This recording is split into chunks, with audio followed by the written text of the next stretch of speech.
नमस्कार। खबरां दे इस बुलेटिन विच तुहाडा स्वागत है। मैं हाँ जसप्रीत सिंह। पहलां पेश ने चोणवीआं खबरां। रख्या मंत्री राजनाथ सिंह वल्लों चंडीगढ़ विच भारती हवाई सेना विरासत केंद्र दा उद्घाटन।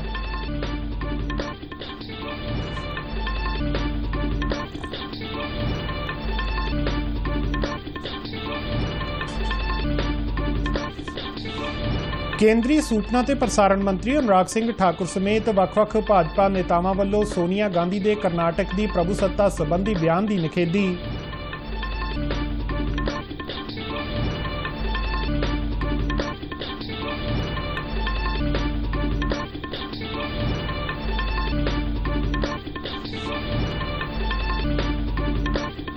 जलंधर लोक सभा जिमनी चोण लई खुलेआम चोण प्रचार बंद। राज सरकार वल्लों जिले विच 10 मई नूं छुट्टी दा ऐलान।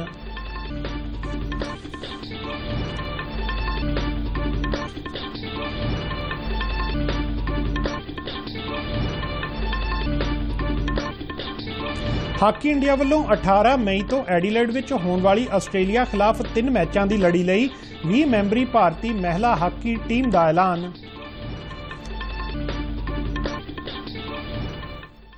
ते हुण खबरां विस्तार नाल।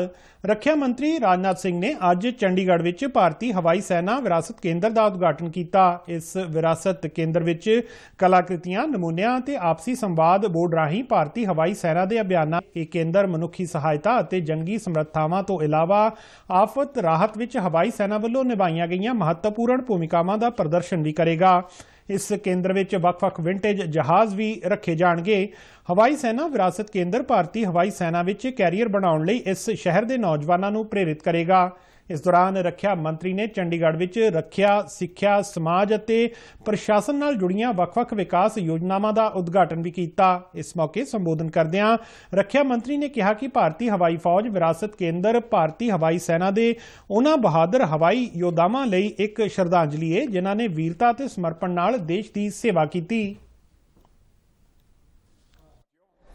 हमारा राष्ट्र दुनिया के जिस प्राचीनतम शासन व्यवस्था का उत्तराधिकारी है, उसमें न्याय और सुशासन का केवल अपने राज्य की सीमाओं तक ही सीमित न रखकर संपूर्ण लोक के लिए उनके प्रयास की बात हमारे यहां की गई है।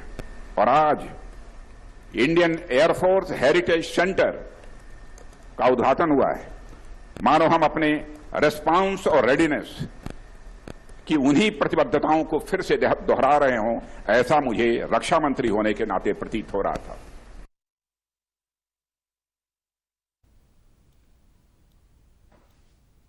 उन्होंने कहा कि देश के विकास लई समग्र सिक्ख्या अते सिक्खित मनुखी शक्ति की उपलब्धता यकीनी कराउणा सरकार दीआं महत्वपूर्ण पहल कदमियां विचों एक है। उन्होंने कहा कि राष्ट्रीय सिक्ख्या नीति 2020 राही यह यकीनी बनाउण दा यतन किया जा रहा है कि भारत का नौजवान सिक्ख्या प्राप्त करके न सिर्फ अपना विकास करे बल्कि राष्ट्र के आर्थिक विकास विच भी अपना वडमुला योगदान दे सके। इस मौके पंजाब के राज्यपाल बनवारी लाल पुरोहित अते chief of air staff air chief marshal VR Chaudhari भी हाजिर सन। करनाटक विच चल रहे चोण प्रचार विच कांग्रेस की साबका प्रधान सोनिया गांधी के बयान ते टिप्पणी करदिआं सूचना ते प्रसारण मंत्री अनुराग सिंह ठाकुर ने कांग्रेस ते भारत के टुकड़े टुकड़े करन दी साजिश विच शामिल होने का दोष लगाया। उन्होंने ट्वीट विच कहा कि सोनिया गांधी जी करनाटक की प्रभुसत्ता का हवाला देके तुसीं भारत नूं टुकड़े टुकड़े करन दी कांग्रेस की डूंगी साजिश का पर्दाफाश कर दिता है।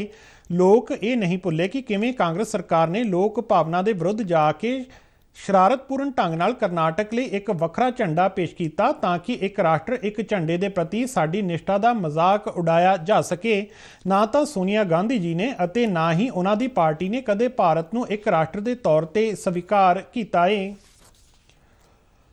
भारतीय जनता पार्टी के कौमी जनरल सकत्तर तरन चुग ने पंजाब पुलिस वालों दिल्ली के एक टीवी न्यूज़ चैनल की महिला पत्रकार को गिरफ्तार किए जाने की निखेधी की है। उन्होंने कहा कि पंजाब सरकार की यह कार्रवाई प्रेस की आज़ादी के खिलाफ है। तरन चुग ने कहा कि पत्रकार की गिरफ्तारी चैनल वालों चलाए गए ऑपरेशन शीश महल प्रोग्राम के बदले वजों की गई है, जो कि सरासर गलत है। घोषित एमरजेंसी पंजाब के अंदर भगवंत मान और केजरीवाल की सरकार ने लगाई है, जिहदे च बिना आरोप बिना गलबात ਛੋਟੇ ਛੋਟੇ ਬੱਚਿਆਂ ਨੂੰ ਫੜ ਕੇ ਜੇਲ੍ਹਾਂ 'ਚ ਸੁੱਟਿਆ ਜਾ ਰਿਹਾ ਹੈ। ਭਾਵਨਾ ਕਿਸ਼ੋਰ ਦਾ ਅਜੇ ਤੱਕ ਕੈਮਰਾਮੈਨ ਔਰ ਡਰਾਈਵਰ ਉਹਨਾਂ ਨੂੰ ਜੇਲ੍ਹ 'ਚ ਰੱਖਿਆ, ਗੁੰਮਰਾਹ ਕੀਤਾ ਜਾ ਰਿਹਾ ਹੈ। ਇਹ ਅਲੋਕਤਾਂਤਰਿਕ ਹੈ, ਕਿਉਂਕਿ ਲੋਕਤੰਤਰ ਦਾ ਚੌਥਾ ਸਤੰਭ ਪ੍ਰੈਸ ਹੈ। ਔਰ ਨਾਲ ਇਸ ਤਰ੍ਹਾਂ ਦੀ ਘਟਨਾ ਕਰਕੇ ਕੇਜਰੀਵਾਲ ਪ੍ਰੈਸ ਨੂੰ ਡਰਾਉਣਾ ਚਾਹ ਰਿਹਾ ਹੈ, ਮੀਡੀਆ ਨੂੰ ਡਰਾਉਣਾ ਚਾਹ ਰਿਹਾ ਹੈ। ਜਨਤਾ ਇਹਦਾ ਕਰਾਰਾ ਜਵਾਬ ਦੇਗੀ। ਜਲੰਧਰ ਲੋਕ ਸਭਾ ਹਲਕੇ ਦੀ ਜ਼ਿਮਨੀ ਚੋਣ ਲਈ ਖੁੱਲ੍ਹੇਆਮ ਚੋਣ ਪ੍ਰਚਾਰ ਅੱਜ ਸ਼ਾਮ 6 ਵਜੇ ਸਮਾਪਤ ਹੋ ਗਿਆ। ਹੁਣ ਉਮੀਦਵਾਰ ਤੇ ਪਾਰਟੀਆਂ ਘਰ ਘਰ ਜਾ ਕੇ ਹੀ ਚੋਣ ਪ੍ਰਚਾਰ ਕਰ ਸਕਣਗੀਆਂ। ਹਲਕੇ ਦੇ ਵੋਟਰਾਂ ਤੋਂ ਇਲਾਵਾ ਹੋਰਨਾਂ ਸਾਰੇ ਬਾਹਰੀ ਵਿਅਕਤੀਆਂ ਨੂੰ ਅੱਜ ਸ਼ਾਮ 6 ਵਜੇ ਤੋਂ 10 ਮਈ ਨੂੰ ਵੋਟਿੰਗ ਪ੍ਰਕਿਰਿਆ ਪੂਰੀ ਹੋਣ ਤੱਕ ਲੋਕ ਸਭਾ ਖੇਤਰ ਤੋਂ ਬਾਹਰ ਜਾਣਾ ਪਵੇਗਾ। ਜ਼ਿਲ੍ਹੇ ਦੇ ਡਿਪਟੀ ਕਮਿਸ਼ਨਰ ਅਤੇ ਜ਼ਿਲ੍ਹਾ ਚੋਣ ਅਧਿਕਾਰੀ ਜਸਪ੍ਰੀਤ ਸਿੰਘ ਨੇ ਕਿਹਾ ਕਿ 5 ਤੋਂ ਵੱਧ ਵਿਅਕਤੀਆਂ ਨਾਲ ਜਨ ਸਭਾ ਕਰਨ ਤੇ ਵੀ ਪਾਬੰਦੀ ਹੋਵੇਗੀ। ਉਹਨਾਂ ਕਿਹਾ ਕਿ ਅੱਜ ਸ਼ਾਮ 6 ਵਜੇ ਤੋਂ 10 ਮਈ ਤੱਕ ਅਤੇ 13 ਮਈ ਨੂੰ ਗਿਣਤੀ ਵਾਲੇ ਦਿਨ ਸ਼ਰਾਬ ਦੀਆਂ ਸਾਰੀਆਂ ਦੁਕਾਨਾਂ ਬੰਦ ਰਹਿਣਗੀਆਂ। ਇਸ ਦੌਰਾਨ ਜ਼ਿਮਨੀ ਚੋਣ ਲਈ ਪੁਲਿਸ ਵੱਲੋਂ ਵੀ ਸੁਰੱਖਿਆ ਦੇ ਸਖਤ ਇੰਤਜ਼ਾਮ ਕੀਤੇ ਗਏ ਨੇ। ਜਲੰਧਰ ਸ਼ਹਿਰ ਵਿੱਚ ਨੀਮ ਫੌਜੀ ਬਲਾਂ ਦੀਆਂ ਤਕਰੀਬਨ 25 ਕੰਪਨੀਆਂ ਨੂੰ ਤੈਨਾਤ ਕੀਤਾ ਗਿਆ ਹੈ। ਸ਼ਹਿਰ ਵਿੱਚ 50 ਵੱਖ-ਵੱਖ ਥਾਵਾਂ ਤੇ ਨਾਕੇਬੰਦੀ ਕਰਕੇ ਜਾਂਚ ਕੀਤੀ ਜਾ ਰਹੀ ਹੈ। ਜ਼ਿਕਰਯੋਗ ਹੈ ਕਿ ਸਾਬਕਾ ਕਾਂਗਰਸੀ MP ਸੰਤੋਖ ਸਿੰਘ ਚੌਧਰੀ ਦੇ ਦੇਹਾਂਤ ਮਗਰੋਂ ਇਹ ਸੀਟ ਖਾਲੀ ਹੋ ਗਈ ਸੀ। ਇਸ ਜ਼ਿਮਨੀ ਚੋਣ ਲਈ ਸੱਤਾਧਾਰੀ ਆਮ ਆਦਮੀ ਪਾਰਟੀ ਵੱਲੋਂ ਸੁਸ਼ੀਲ ਕੁਮਾਰ ਰਿੰਕੂ, ਕਾਂਗਰਸ ਵੱਲੋਂ ਕਰਮਜੀਤ ਕੌਰ ਚੌਧਰੀ, ਭਾਰਤੀ ਜਨਤਾ ਪਾਰਟੀ ਵੱਲੋਂ ਇੰਦਰ ਇਕਬਾਲ ਸਿੰਘ ਅਟਵਾਲ, ਸ਼੍ਰੋਮਣੀ ਅਕਾਲੀ ਦਲ ਬਸਪਾ ਗੱਠਜੋੜ ਵੱਲੋਂ ਡਾਕਟਰ ਸੁਖਵਿੰਦਰ ਸੁੱਖੀ ਨੂੰ ਆਪਣੇ ਉਮੀਦਵਾਰ ਵਜੋਂ ਚੋਣ ਮੈਦਾਨ ਵਿੱਚ ਉਤਾਰਿਆ ਗਿਆ ਹੈ। ਜਲੰਧਰ ਲੋਕ ਸਭਾ ਦੀ ਜ਼ਿਮਨੀ ਚੋਣ ਦੇ ਮੱਦੇਨਜ਼ਰ ਜ਼ਿਲ੍ਹਾ ਮੈਜਿਸਟ੍ਰੇਟ ਜਸਪ੍ਰੀਤ ਸਿੰਘ ਨੇ CRPC ਦੀ ਧਾਰਾ 144 ਤਹਿਤ ਪੋਲਿੰਗ ਮੁਕੰਮਲ ਹੋਣ ਤੋਂ 48 ਘੰਟੇ ਪਹਿਲਾਂ ਪ੍ਰਿੰਟ ਜਾਂ ਇਲੈਕਟ੍ਰੋਨਿਕ ਮੀਡੀਆ ਵਿੱਚ ਕੋਈ ਐਗਜ਼ਿਟ ਪੋਲ ਜਾਂ ਚੋਣ ਸਰਵੇਖਣ ਨਾ ਦਿਖਾਉਣ ਦੇ ਹੁਕਮ ਜਾਰੀ ਕੀਤੇ ਨੇ। ਵੋਟਾਂ ਵਾਲੇ ਦਿਨ 10 ਮਈ ਨੂੰ ਸਵੇਰੇ 7 ਵਜੇ ਤੋਂ ਸ਼ਾਮ 6:30 ਵਜੇ ਤੱਕ ਜ਼ਿਮਨੀ ਚੋਣ ਨਾਲ ਸੰਬੰਧਿਤ ਕਿਸੇ ਵੀ ਤਰ੍ਹਾਂ ਦੇ ਐਗਜ਼ਿਟ ਪੋਲ ਦੇ ਨਤੀਜੇ ਜਾਰੀ ਕਰਨ ਦੀ ਪੂਰੀ ਮਨਾਹੀ ਕੀਤੀ ਗਈ ਹੈ। ਇਸ ਦੌਰਾਨ ਜ਼ਿਲ੍ਹੇ ਭਰ ਦੇ ਪੋਲਿੰਗ ਬੂਥਾਂ ਤੇ ਤੈਨਾਤ ਕੀਤੇ ਜਾਣ ਵਾਲੇ ਚੋਣ ਅਮਲੇ ਦੀ ਅੱਜ ਤੀਜੀ ਅਤੇ ਅੰਤਿਮ ਰੈਂਡਮਾਈਜੇਸ਼ਨ ਕੀਤੀ ਗਈ। ਚੋਣ ਅਮਲੇ ਨੂੰ ਪੋਲਿੰਗ ਬੂਥ ਅਲਾਟ ਕਰਨ ਲਈ ਰੈਂਡਮਾਈਜੇਸ਼ਨ ਦੀ ਸਮੁੱਚੀ ਪ੍ਰਕਿਰਿਆ ਜਨਰਲ ਅਬਜ਼ਰਵਰ DV ਸਵਾਮੀ ਅਤੇ ਜ਼ਿਲ੍ਹਾ ਚੋਣ ਅਧਿਕਾਰੀ ਜਸਪ੍ਰੀਤ ਸਿੰਘ ਦੀ ਮੌਜੂਦਗੀ ਵਿੱਚ ਨੇਪਰੇ ਝਾੜੀ ਗਈ। ਜਸਪ੍ਰੀਤ ਸਿੰਘ ਨੇ ਜਾਣਕਾਰੀ ਦਿੰਦਿਆਂ ਦੱਸਿਆ ਕਿ ਜ਼ਿਲ੍ਹੇ ਵਿੱਚ 1972 ਪੋਲਿੰਗ ਬੂਥ ਬਣਾਏ ਗਏ ਨੇ। ਹਰੇਕ ਬੂਥ ਤੇ ਇੱਕ ਪ੍ਰੀਜ਼ਾਈਡਿੰਗ ਅਧਿਕਾਰੀ ਅਤੇ 3 ਪੋਲਿੰਗ ਅਧਿਕਾਰੀ ਤੈਨਾਤ ਕੀਤੇ ਜਾ ਰਹੇ ਨੇ। ਉਹਨਾਂ ਦੱਸਿਆ ਕਿ ਪੋਲਿੰਗ ਪ੍ਰਕਿਰਿਆ ਨੂੰ ਸਹੀ ਢੰਗ ਨਾਲ ਨੇਪਰੇ ਚੜਾਉਣ ਲਈ ਕੁੱਲ 9865 ਮੁਲਾਜ਼ਮਾਂ ਨੂੰ ਤੈਨਾਤ ਕੀਤਾ ਗਿਆ ਹੈ। ਇਸ ਦੌਰਾਨ ਪੰਜਾਬ ਸਰਕਾਰ ਨੇ ਜਲੰਧਰ ਹਲਕੇ ਵਿੱਚ ਸਥਿਤ ਸਰਕਾਰੀ ਦਫ਼ਤਰਾਂ, ਬੋਰਡਾਂ, ਕਾਰਪੋਰੇਸ਼ਨਾਂ ਅਤੇ ਸਰਕਾਰੀ ਵਿੱਦਿਅਕ ਅਦਾਰਿਆਂ ਵਿੱਚ 10 ਮਈ ਨੂੰ ਸਥਾਨਕ ਛੁੱਟੀ ਦਾ ਐਲਾਨ ਕੀਤਾ ਹੈ। ਸਰਕਾਰ ਵੱਲੋਂ ਇਸ ਸੰਬੰਧੀ ਜਾਰੀ ਨੋਟੀਫਿਕੇਸ਼ਨ ਅਨੁਸਾਰ ਜੇਕਰ ਕੋਈ ਸਰਕਾਰੀ ਅਧਿਕਾਰੀ ਜਾਂ ਕਰਮਚਾਰੀ ਜਲੰਧਰ ਲੋਕ ਸਭਾ ਹਲਕੇ ਦਾ ਵੋਟਰ ਹੈ ਅਤੇ ਪੰਜਾਬ ਰਾਜ ਦੇ ਸਰਕਾਰੀ ਦਫ਼ਤਰ ਜਾਂ ਕਿਸੇ ਅਦਾਰੇ ਵਿੱਚ ਕੰਮ ਕਰਦਾ ਹੈ ਤਾਂ ਵੋਟ ਪਾਉਣ ਲਈ ਆਪਣਾ ਵੋਟਰ ਕਾਰਡ ਦਿਖਾ ਕੇ ਸੰਬੰਧਿਤ ਅਥਾਰਟੀ ਤੋਂ 10 ਮਈ ਦੀ ਵਿਸ਼ੇਸ਼ ਛੁੱਟੀ ਲੈ ਸਕਦਾ ਹੈ। ਚੋਣ ਪ੍ਰਚਾਰ ਦੇ ਆਖਰੀ ਦਿਨ ਭਾਜਪਾ ਪੰਜਾਬ ਦੇ ਪ੍ਰਧਾਨ ਅਸ਼ਵਨੀ ਸ਼ਰਮਾ ਨੇ ਪੱਤਰਕਾਰਾਂ ਨਾਲ ਗੱਲਬਾਤ ਕਰਦਿਆਂ ਕਿਹਾ ਕਿ ਭਾਜਪਾ ਜਲੰਧਰ ਜ਼ਿਮਨੀ ਚੋਣ ਅਕਾਲੀ ਦਲ ਦੇ ਗੱਠਜੋੜ ਤੋਂ ਮੁਕਤ ਹੋ ਕੇ ਲੜ ਰਹੀ ਹੈ ਅਤੇ ਇਹ ਚੋਣ ਕਈ ਪੱਖਾਂ ਤੋਂ ਖਾਸ ਵੀ ਹੈ। ਉਹਨਾਂ ਕਿਹਾ ਕਿ ਇਹ ਚੋਣ ਪੰਜਾਬ ਵਿੱਚ ਇੱਕ ਨਵੇਂ ਦੌਰ ਦੀ ਸ਼ੁਰੂਆਤ ਕਰੇਗੀ। ਹੁਣ ਤੱਕ ਦੇ ਚੋਣ ਪ੍ਰਚਾਰ ਬਾਰੇ ਗੱਲ ਕਰਦਿਆਂ ਅਸ਼ਵਨੀ ਸ਼ਰਮਾ ਨੇ ਕਿਹਾ ਕਿ ਪਾਰਟੀ ਵਰਕਰ ਪਿਛਲੇ 2 ਮਹੀਨਿਆਂ ਤੋਂ ਲੋਕਾਂ ਨਾਲ ਸੰਪਰਕ ਕਰ ਰਹੇ ਨੇ। ਜਿੱਥੇ ਭਾਰਤੀ ਜਨਤਾ ਪਾਰਟੀ ਦੇ ਕੇਂਦਰੀ ਮੰਤਰੀ, ਸੰਸਦ ਮੈਂਬਰ ਅਤੇ ਵਿਧਾਇਕ ਚੋਣ ਪ੍ਰਚਾਰ ਵਿੱਚ ਲੱਗੇ ਹੋਏ ਸਨ, ਉੱਥੇ ਹੀ 6500 ਵਰਕਰਾਂ ਨੇ ਵੀ ਚੋਣ ਪ੍ਰਚਾਰ ਵਿੱਚ ਹਿੱਸਾ ਲਿਆ। ਉਹਨਾਂ ਨੇ ਪਿੰਡਾਂ ਤੇ ਸ਼ਹਿਰਾਂ ਦੇ 2.5 ਲੱਖ ਪਰਿਵਾਰਾਂ ਨਾਲ ਸੰਪਰਕ ਕੀਤਾ ਅਤੇ ਪ੍ਰਧਾਨ ਮੰਤਰੀ ਨਰਿੰਦਰ ਮੋਦੀ ਦਾ ਸੰਦੇਸ਼ ਹਰ ਵੋਟਰ ਤੱਕ ਪਹੁੰਚਾਇਆ। ਇਸ ਮੌਕੇ ਭਾਜਪਾ ਤੇ ਅਕਾਲੀ ਦਲ ਯੂਨਾਈਟਿਡ ਦੇ ਸਾਂਝੇ ਉਮੀਦਵਾਰ ਇੰਦਰ ਇਕਬਾਲ ਸਿੰਘ ਅਟਵਾਲ ਨੇ ਕਿਹਾ ਕਿ ਪ੍ਰਧਾਨ ਮੰਤਰੀ ਨਰਿੰਦਰ ਮੋਦੀ ਦਾ ਪੰਜਾਬ ਨਾਲ ਵਿਸ਼ੇਸ਼ ਲਗਾਅ ਹੈ। ਉਹਨਾਂ ਨੇ ਕੇਂਦਰ ਸਰਕਾਰ ਦੀਆਂ ਕਈ ਸਕੀਮਾਂ ਦਾ ਵੀ ਜ਼ਿਕਰ ਕੀਤਾ। ਉਹਨਾਂ ਕਿਹਾ ਕਿ ਜਲੰਧਰ ਲੋਕ ਸਭਾ ਜ਼ਿਮਨੀ ਚੋਣ ਵਿੱਚ ਭਾਜਪਾ ਨੂੰ ਜਿਤਾ ਕੇ ਪੰਜਾਬ ਵਿਕਾਸ ਵੱਲ ਵਧੇਗਾ। ਪੰਜਾਬ ਵਿੱਚ ਵਿਰੋਧੀ ਧਿਰ ਦੇ ਨੇਤਾ ਪ੍ਰਤਾਪ ਸਿੰਘ ਬਾਜਵਾ ਨੇ ਦਰਬਾਰ ਸਾਹਿਬ ਅੰਮ੍ਰਿਤਸਰ ਦੇ ਰਾਹ ਵਿੱਚ ਹੈਰੀਟੇਜ ਸਟਰੀਟ ਤੇ ਹੋਏ ਦੂਜੇ ਧਮਾਕੇ ਤੋਂ ਬਾਅਦ ਆਮ ਆਦਮੀ ਪਾਰਟੀ ਦੀ ਅਗਵਾਈ ਵਾਲੀ ਪੰਜਾਬ ਸਰਕਾਰ ਤੇ ਹਮਲਾ ਬੋਲਦਿਆਂ ਕਿਹਾ ਕਿ ਇਹ ਧਮਾਕੇ ਵੀ ਸਰਕਾਰ ਨੂੰ ਡੂੰਘੀ ਨੀਂਦ ਤੋਂ ਜਗਾ ਨਹੀਂ ਸਕੇ। ਅੱਜ ਜਲੰਧਰ ਵਿੱਚ ਹੋਈ ਪੱਤਰਕਾਰ ਕਾਨਫਰੰਸ ਦੌਰਾਨ ਉਹਨਾਂ ਕਿਹਾ ਕਿ ਸਰਕਾਰ ਵੱਲੋਂ ਪਹਿਲੇ ਧਮਾਕੇ ਤੋਂ ਬਾਅਦ ਸੁਰੱਖਿਆ ਕਿਉਂ ਨਹੀਂ ਵਧਾਈ ਗਈ। ਉਹਨਾਂ ਕਿਹਾ ਕਿ ਰਾਜ ਵਿੱਚ ਕਾਨੂੰਨ ਅਤੇ ਪ੍ਰਬੰਧ ਦੀ ਸਥਿਤੀ ਪੂਰੀ ਤਰ੍ਹਾਂ ਵਿਗੜੀ ਹੋਈ ਹੈ।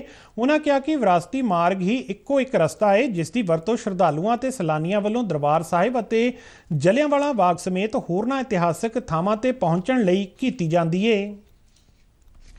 ਆਮ ਆਦਮੀ ਪਾਰਟੀ ਦੇ ਆਗੂ ਅਤੇ ਖਜ਼ਾਨਾ ਮੰਤਰੀ ਹਰਪਾਲ ਸਿੰਘ ਚੀਮਾ ਨੇ ਦੋਸ਼ ਲਾਇਆ ਹੈ ਕਿ ਕਰਤਾਰਪੁਰ ਖੇਤਰ ਦੇ ਪਿੰਡ ਦਿਆਲਪੁਰ ਵਿੱਚ ਅਕਾਲੀ ਆਗੂ ਬਿਕਰਮ ਸਿੰਘ ਮਜੀਠੀਆ ਨੇ ਜ਼ਮੀਨ ਤੇ ਆਪਣੇ ਹੱਕ ਲਈ ਪ੍ਰਦਰਸ਼ਨ ਕਰ ਰਹੀਆਂ ਲੜਕੀਆਂ ਤੇ ਔਰਤਾਂ ਦੀ ਕੁੱਟਮਾਰ ਕੀਤੀ ਹੈ। ਜਲੰਧਰ ਵਿੱਚ ਆਪ ਦੇ ਮੁੱਖ ਬੁਲਾਰੇ ਮਾਲਵਿੰਦਰ ਸਿੰਘ ਕੰਗ ਨਾਲ ਇੱਕ ਪ੍ਰੈਸ ਕਾਨਫਰੰਸ ਦੌਰਾਨ ਹਰਪਾਲ ਚੀਮਾ ਨੇ ਕਿਹਾ ਕਿ ਦਿਆਲਪੁਰ ਵਿੱਚ 17.5 ਏਕੜ ਜ਼ਮੀਨ ਤੇ ਆਪਣੇ ਹੱਕ ਲਈ ਸਥਾਨਕ ਮਜ਼ਦੂਰ ਯੂਨੀਅਨ ਅਤੇ ਵਿਦਿਆਰਥੀ ਯੂਨੀਅਨ ਨਾਲ ਮਿਲ ਕੇ ਕਈ ਮਹਿਲਾਵਾਂ ਵੱਲੋਂ ਪ੍ਰਦਰਸ਼ਨ ਕੀਤਾ ਜਾ ਰਿਹਾ ਸੀ। ਇਸ ਦੌਰਾਨ ਬਿਕਰਮ ਸਿੰਘ ਮਜੀਠੀਆ ਦੇ ਗੁੰਡੇ ਉੱਥੇ ਪੁੱਜੇ ਅਤੇ ਮਹਿਲਾਵਾਂ ਨਾਲ ਕੁੱਟਮਾਰ ਕੀਤੀ। ਉਹਨਾਂ ਕਿਹਾ ਕਿ ਇਹ ਘਟਨਾ ਇਸ ਗੱਲ ਦਾ ਸਬੂਤ ਹੈ ਕਿ ਜਲੰਧਰ ਜ਼ਿਮਨੀ ਚੋਣ ਵਿੱਚ ਅਕਾਲੀ ਦਲ ਆਪਣੀ ਹਾਰ ਦੇ ਡਰ ਦੇ ਖਦਸ਼ੇ ਤੋਂ ਘਬਰਾਇਆ ਹੋਇਆ ਹੈ। ਉਹਨਾਂ ਨੇ ਅਕਾਲੀ ਦਲ ਅਤੇ ਬਿਕਰਮ ਸਿੰਘ ਮਜੀਠੀਆ ਨੂੰ ਇਸ ਘਟਨਾ ਲਈ ਤੁਰੰਤ ਮੁਆਫੀ ਮੰਗਣ ਲਈ ਕਿਹਾ।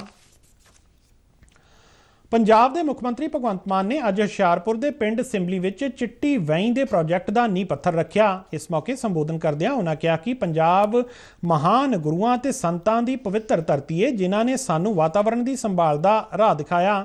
ਉਹਨਾਂ ਕਿਹਾ ਕਿ ਗੁਰੂ ਸਾਹਿਬਾਨ ਦੇ ਨਕਸ਼ੇ ਕਦਮ ਤੇ ਚੱਲਦਿਆਂ ਰਾਜ ਸਰਕਾਰ ਵੱਲੋਂ ਕੁਦਰਤੀ ਸਰੋਤਾਂ ਦੀ ਸੰਭਾਲ ਲਈ ਵੱਡੇ ਪੱਧਰ ਤੇ ਮੁਹਿੰਮ ਵਿੱਢੀ ਜਾ ਰਹੀ ਹੈ।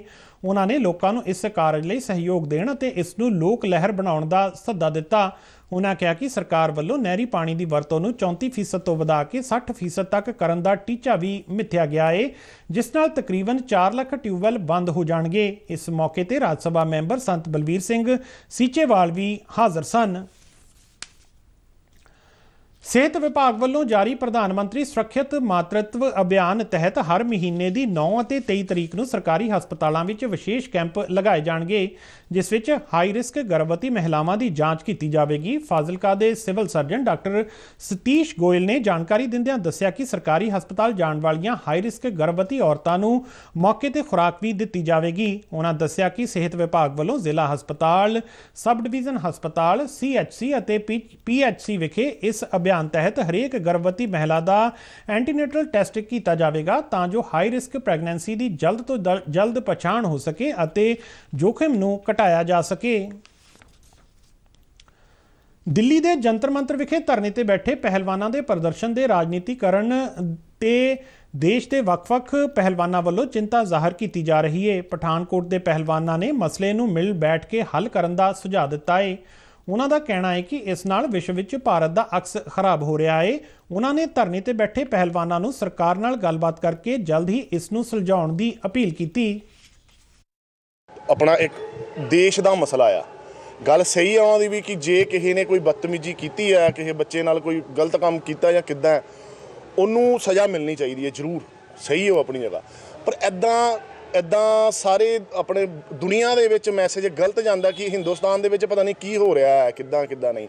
ਭਲਵਾਨਾਂ ਨੂੰ ਵੀ ਚਾਹੀਦਾ ਕਿ ਅੰਦਰ ਬਹਿ ਕੇ ਕੋਰਟ ਥਰੂ ਵਧੀਆ ਤਰੀਕੇ ਨਾਲ ਉਸ ਮਸਲੇ ਨੂੰ ਸੁਲਝਾਉਣ ਤਾਂ ਕਿ ਇਹਦਾ ਤਮਾਸ਼ਾ ਨਾ ਬਣੇ। ਇਹ ਨਾ ਸਰਕਾਰ ਨੂੰ ਤੇ ਭਲਵਾਨਾਂ ਨੂੰ ਆਪਾਂ ਵਿਸੋਣਾ ਫੈਸਲਾ ਕਰਨਾ ਚਾਹੀਦਾ। ਇਹ ਰੋਡਾਂ 'ਤੇ ਨਹੀਂ ਲੈਣਾ ਚਾਹੀਦਾ ਵੈਸੇ, ਅਤੇ ਇਹ ਨਾ ਭਲਵਾਨੀ ਬਹੁਤ ਵਧੀਆ ਪੇਸ਼ਾ ਹੈਗਾ, ਇਹਨੂੰ ਬਦਨਾਮ ਨਹੀਂ ਕਰਨਾ ਚਾਹੀਦਾ। ਹਾਕੀ ਇੰਡੀਆ ਨੇ 18 ਮਈ ਤੋਂ ਐਡੀਲੇਡ ਵਿੱਚ ਹੋਣ ਵਾਲੀ ਆਸਟ੍ਰੇਲੀਆ ਖਿਲਾਫ 3 ਮੈਚਾਂ ਦੀ ਲੜੀ ਲਈ 20 ਮੈਂਬਰੀ ਭਾਰਤੀ ਮਹਿਲਾ ਹਾਕੀ ਟੀਮ ਦਾ ਐਲਾਨ ਕਰ ਦਿੱਤਾ ਹੈ। ਇਹ ਦੌਰਾ ਹਾਂਗਯੂ ਏਸ਼ੀਆਈ ਖੇਡਾਂ 2023 ਲਈ ਟੀਮ ਦੀਆਂ ਤਿਆਰੀਆਂ ਦਾ ਹਿੱਸਾ ਹੋਵੇਗਾ। ਇਸ ਟੂਰ ਲਈ ਭਾਰਤੀ ਟੀਮ ਦੀ ਅਗਵਾਈ ਗੋਲਕੀਪਰ ਸਵਿਤਾ ਕਰੇਗੀ, ਜਿਸ ਨੂੰ ਹਾਲ ਹੀ ਵਿੱਚ Balbir Singh senior hockey India player of the year 2022 ਪੁਰਸਕਾਰ ਨਾਲ ਸਨਮਾਨਿਤ ਕੀਤਾ ਗਿਆ ਸੀ। ਸੂਚਨਾ ਤੇ ਪ੍ਰਸਾਰਣ ਮੰਤਰਾਲਾ ਵੱਲੋਂ ਨੈਟਫਲਿਕਸ ਨਾਲ ਮਿਲ ਕੇ ਆਜ਼ਾਦੀ ਕਾ ਅੰਮ੍ਰਿਤ ਮਹਾਉਤਸਵ ਤਹਿਤ ਛੋਟੀਆਂ ਡਾਕੂਮੈਂਟਰੀ ਫਿਲਮਾਂ ਦੀ ਦੂਜੀ ਲੜੀ ਤਿਆਰ ਕੀਤੀ ਗਈ ਹੈ। ਇਸ ਵਿੱਚ 1857 ਦੀ ਆਜ਼ਾਦੀ ਦੀ ਪਹਿਲੀ ਲੜਾਈ ਦੌਰਾਨ ਵਡਮੁੱਲਾ ਬਲੀਦਾਨ ਦੇਣ ਵਾਲੇ ਭਾਰਤ ਦੇ ਆਜ਼ਾਦੀ ਸੰਗਰਾਮੀਆਂ ਦੀਆਂ ਕਹਾਣੀਆਂ ਤੇ ਝਾਤ ਪਾਈ ਗਈ ਹੈ। ਇਸ ਲੜੀ ਵਿੱਚ ਰਾਣੀ ਲక్ష్ਮੀਬਾਈ, ਕੁੰਵਰ ਸਿੰਘ, ਤਾਤਿਆ ਟੋਪੇ, ਬੇਗਮ ਹਜ਼ਰਤ ਮਹਿਲ, ਮੰਗਲ ਪਾਂਡੇ, ਮਣੀਰਾਮ ਦੀਵਾਨ ਅਤੇ ਪਿਆਲੀ ਵਰੂਆ ਅਤੇ ਭਾਸਕਰ ਰਾਓ ਬਾਬਾ ਸਾਹਿਬ ਆਜ਼ਾਦੀ ਸੰਗਰਾਮੀਆਂ ਦੀਆਂ ਕਹਾਣੀਆਂ ਸ਼ਾਮਲ ਨੇ। ਕੇਂਦਰੀ ਸੂਚਨਾ ਤੇ ਪ੍ਰਸਾਰਣ ਮੰਤਰੀ ਅਨੁਰਾਗ ਸਿੰਘ ਠਾਕੁਰ ਵੱਲੋਂ ਨਵੰਬਰ 2022 ਵਿੱਚ 53ਵੇਂ international film festival of India ਅਤੇ 28 ਅਪ੍ਰੈਲ 2023 ਨੂੰ Y20 ਦੌਰਾਨ ਇਹਨਾਂ ਨੂੰ ਜਾਰੀ ਕੀਤਾ ਗਿਆ ਸੀ। ਪੇਸ਼ ਹੈ ਉਹਨਾਂ ਵਿੱਚੋਂ ਇੱਕ ਮਣੀਰਾਮ ਦੀਵਾਨ ਅਤੇ ਪਿਆਲੀ ਵਰੂਆ ਦੇ ਜੀਵਨ ਤੇ ਇੱਕ ਝਾਤ। 1857 जब आजाद हिंदुस्तान के सपने ने जन्म लिया, आइए जाने उन वीरों के बारे में जिन्होंने स्वतंत्रता की नींव रखकर इतिहास रच दिया। कहानी है ये दो युक्तिपूर्ण योजनाकर्ताओं की जिन्होंने आसाम में आजादी की डोर संभाली। थी उनकी अनोखी जोड़ी, नाम था मणिराम पियाली। शुरुआत की मणिराम दीवान ने कलकत्ता से बजा दिया विद्रोह का बिगुल। गूंज जिसकी पहुंची आसाम तक और ब्रिटिश राज के होश हो गए गुल। पियाली बरुआ ने बढ़ाया कदम और किया सही युवकों को प्रेरित। स्वतंत्रता संग्राम की ऐसी योजना देख अंग्रेजी अफसर रह गए चकित। मकसद था एक, अंग्रेजों के चंगुल से बचाना है असम का सिंहासन। थे राजकुमार कंदर पेशवर योग्य, भरपूर था जिनमें नेतृत्व और अनुशासन। चारों ओर फैल गई क्रांति की ज्वाला, पराधीन कर अंग्रेजों को लाना था एक नया उजाला। धावा बोल दिया सेनानियों ने, कोलाघाट से नगोरा और जोरहाट से नागांव। जुनून भरा था मन में कि अंग्रेजों को है भगाना उल्टे पांव। समय बीता और फिर नियति ने चली एक ऐसी चाल, मणिराम के खुफिया संदेश पड़ गए गलत हाथों में और कमजोर पड़ गई ये ढाल। लगा दिया राजद्रोह का आरोप, किया मणिराम पियाली को गिरफ्तार, लेकिन बुझा न सके आजादी की आग को, हार कर भी नहीं हुई थी हार। मणिराम पियाली को अंग्रेजों ने चढ़ा दिया सूली पर। अपनी देशभक्ति के लिए आज और सदा के लिए वो रहेंगे अमर। 1857 के जंग के किस्से आज भी हर भारतवासी के मन में जोश और उत्साह भर देते हैं। ऐसी ही वीरों की प्रेरणादायक कहानियां लेकर हम फिर लौटेंगे। आजादी की अमृत कहानियां, सूचना एवं प्रसारण मंत्रालय और नेटफ्लिक्स द्वारा प्रस्तुत। ਤੇ ਇਸ ਦੇ ਨਾਲ ਹੀ ਖਬਰਾਂ ਦਾ ਇਹ ਬੁਲੇਟਿਨ ਖਤਮ ਹੁੰਦਾ ਹੈ। ਇਜਾਜ਼ਤ ਦਿਓ, ਨਮਸਕਾਰ।